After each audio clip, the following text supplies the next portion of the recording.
Hi, so I wanted to take just a few minutes to go over your research essay topic page for essay 2. This will be your kind of final assignment for the class. So I wanted to go over this with you since we're not going to be meeting in person this week. So your essay 2 is going to be your research paper that you're required to write. And so here is your topic under the approach. It says, consider the stories we've read this semester, identifying ideas explored in those works that interest you and that you might research for your essay. For example, Girl explores gender roles in Caribbean culture. Honey Boy explores cultural change during the civil rights movement. The Things They Carried explores the effects of war on one's psyche. Keep in mind, the aforementioned, so the ones I just mentioned, are merely examples. You may choose almost any issue presented in any of the stories we've read this semester to research. In just a few moments, we'll go through each of the stories and kind of go over some potential topics, but really the sky's the limit on what you choose. From there, you'll begin the research process by developing a research topic, refining it, collecting research, and synthesizing those ideas into an essay. While the story you choose is a springboard for your idea, the essay is not intended to be an analysis of that story. In fact, the best essays don't even mention the story. It's just to help you come up with an idea. All right, so when you think about your organization, you're going to start your essay with an introductory paragraph that engages the reader, provides background regarding the issue and the importance of the topic, and you will conclude with your thesis statement. Your thesis should include your purpose, take a position, and outline the intentions of the paper. Here's an example. While both Northerners and Southerners believed they fought against tyranny and oppression, Northerners focused on the oppression of slaves, while Southerners defended their own right to self-government. Notice this is not the topic you're writing about. It's just a thesis statement that might work for a paper like this. Once you make it to the body of your paper, you can choose the writing pattern of your choice, but the key is to work to support the stance you have taken in your thesis statement by presenting a synthesized review of the research you found.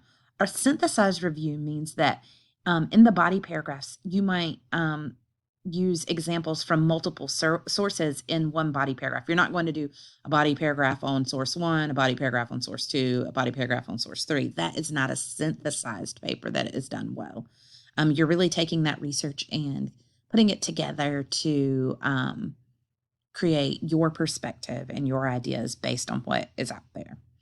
Something that is important is that you will want to address the counter argument and refute that counter argument if it's appropriate. So if your topic doesn't really have a counter argument, I'm not going to necessarily be looking for this, but most of you will come up with topics that a counter argument is relevant to. So just keep in mind, I will be looking for that on your essays. Finally, you're going to conclude your essay by addressing the greater stakes and relevance of your research.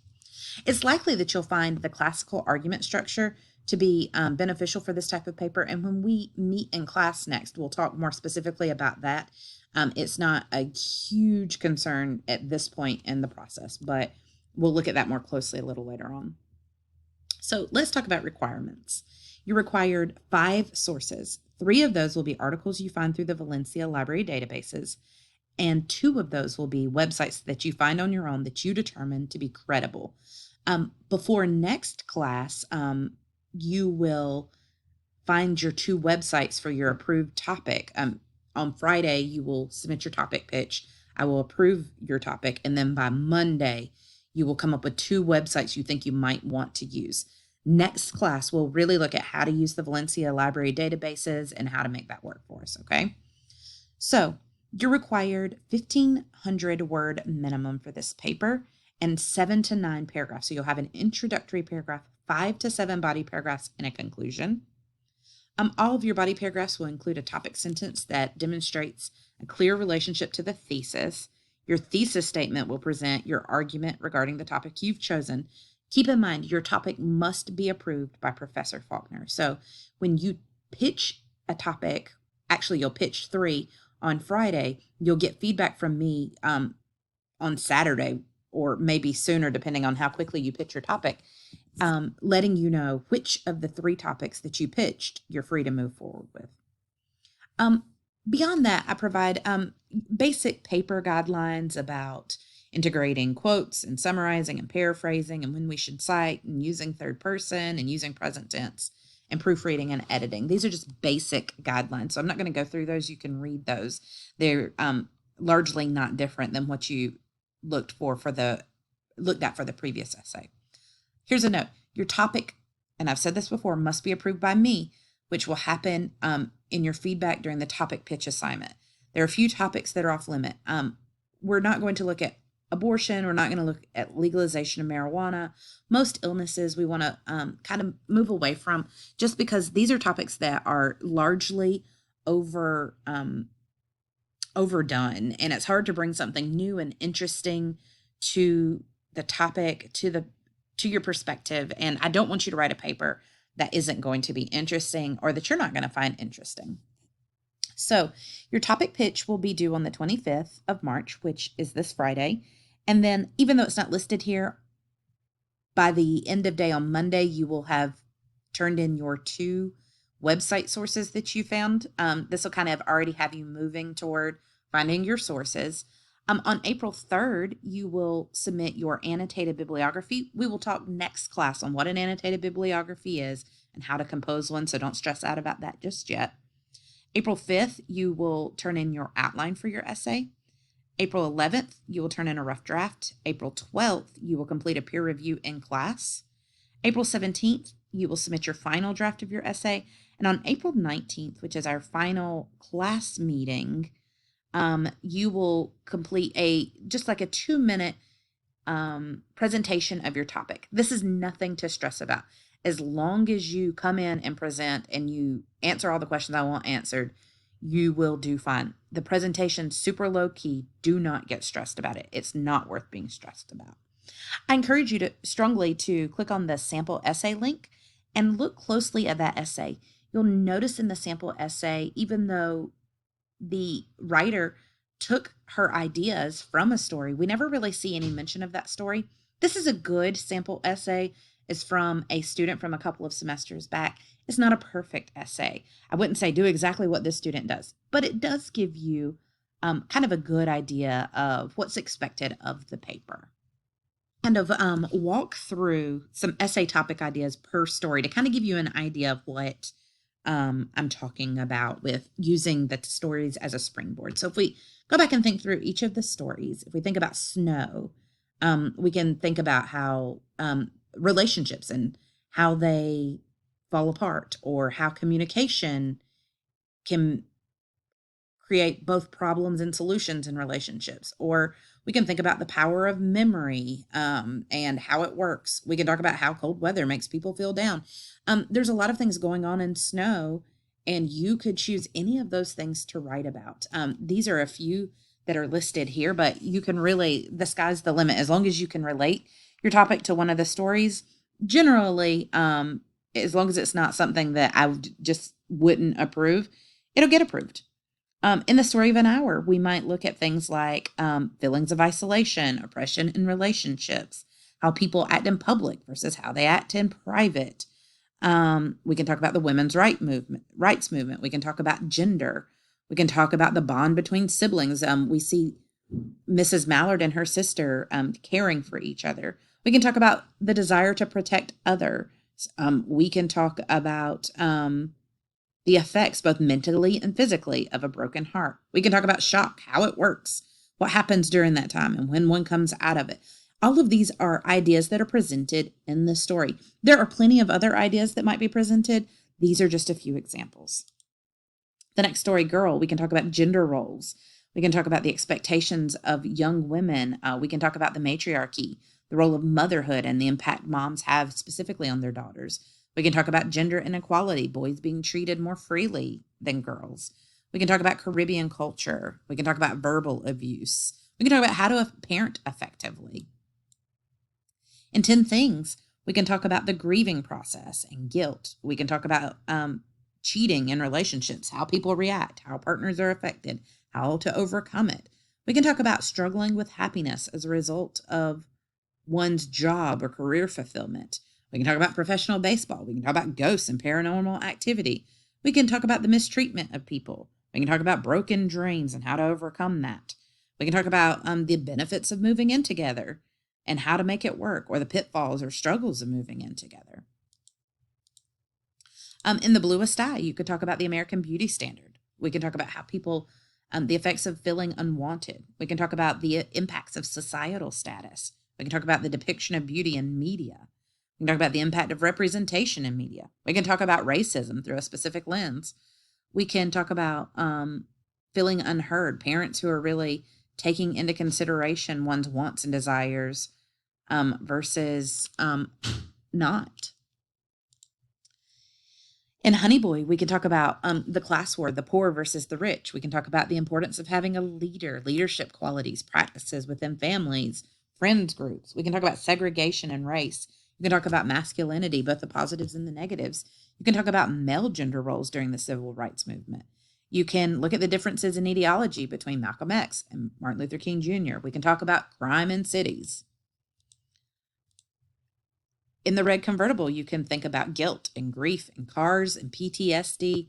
We can talk about sibling relationships or treatment of Native Americans.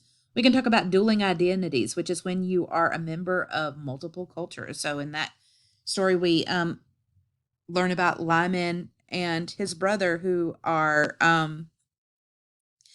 living on a reservation, growing up very much in a Native American culture, but also taking on roles as Americans, and how those two cultures kind of pull at the young men. We can talk about suicide.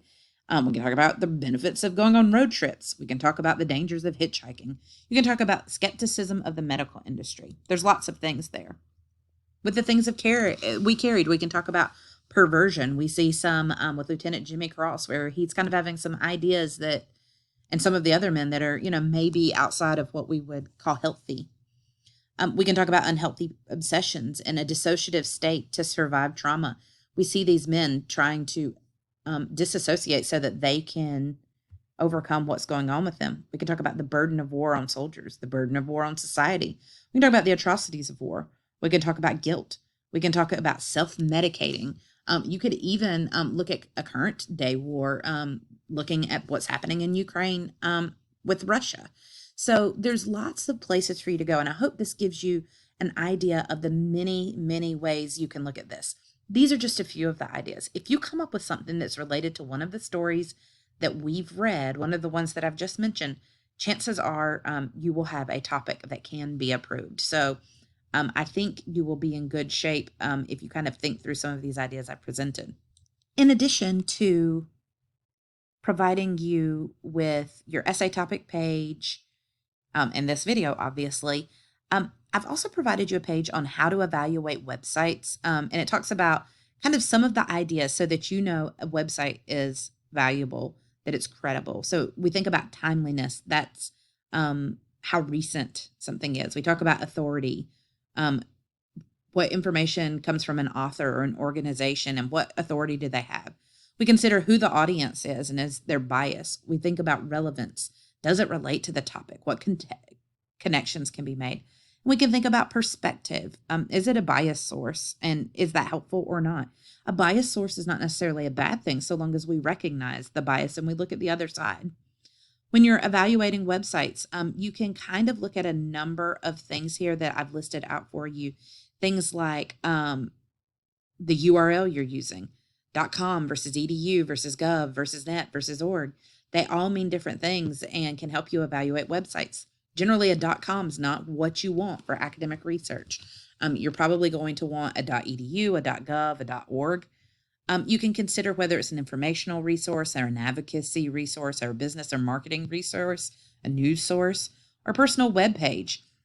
Rarely are you going to want to use a Twitter page or a Facebook page or a blog. That's not something that holds weight in the scholarly community. However, a news source might, though you won't want to choose a news source that is heavily biased. So you're probably going to steer clear of news sources that are from the extreme left liberal leaning or the extreme right conservative leaning. You want some of those more down the line sources like the Associated Press or NPR or some of those. You probably are not going to want to use, I mentioned this before, your .coms. Lots of times those are often very biased. And while the information can be useful, you have to kind of wade through how much they're trying to sell you on something and how much is really actually good information. Something you want to look for is whether or not there are advertisements on the site. You want to look at the links on the page. You want to look at when the page was last updated. All of this is information that can kind of give you an idea of how much or how little a website is reliable. If you watch this video, you can learn more about evaluating websites, and this will be important to you on your second assignment for week 11. So your first assignment for week 11 is going to be your topic pitch, and what it's asking you to do is to come up with a topic, technically 3 potential topics that you would want to write about for your research essay topic page. So 3 things actually, that you are interested enough in to spend the next several weeks working on. Again, it has to meet the research essay topic page, so you have to come up with a topic that is related to one of the stories and things of that nature. And then you're going to answer for each of those 3 topics these 5 questions.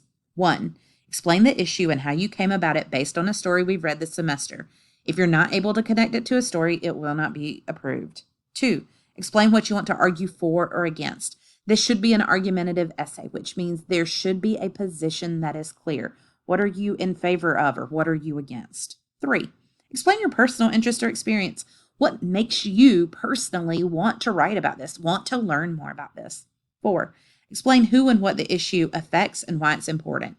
So I want you to look more broadly at not just your interests, but just in general, who is affected by this? How are they impacted by this topic? And then 5, what do you already know about the topic, if anything? What kinds of questions do you hope to answer while researching the topic? So in this case, I'm wanting to know, what do you already know? Maybe it's nothing, and that's fine. And then you should be able to come up with a few questions, 4 or 5, that kind of will guide your research. These are the kinds of things I want to know. Here, you're going to look for more open-ended questions. Rather than saying, what year did the Civil War end? You might say, what were the overarching conflicts that led to the Civil War? Those are 2 very different questions. One is a very factual, easy question to answer. Oh, the Civil War ended in 1865. The other is more in-depth because we have to consider, well, this is what was going on in the north of the United States during that time. That's what was going on during the south in the United States of that time.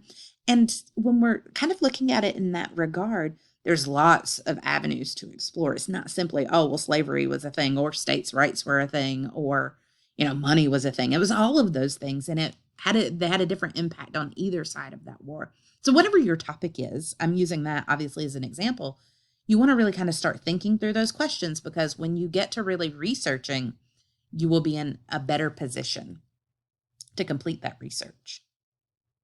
All right. And then your final assignment for this week will be to submit links to 2 of the websites that are required for your research. In class on Tuesday, the 29th, we will work on finding library resources, so you don't have to worry about those just yet. Obviously, you're welcome to go ahead and start searching the Valencia Library, but what I want for this assignment is to see that you have 2 websites on your approved topic. And then you're going to explain how you know the website is credible. So you'll give me the link, and then you'll say, I know this is credible because of, it's a .org, and they are providing this information and that information, and it's, it was recently updated, and it's relevant to my research because of da-da-da-da-da. So you're going to give me a few sentences just letting me know how you know that your source is a good source.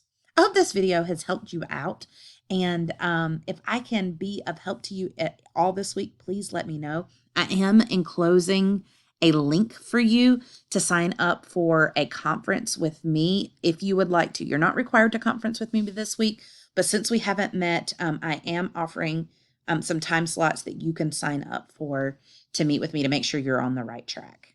I hope this helps, and I can't wait to see you next week.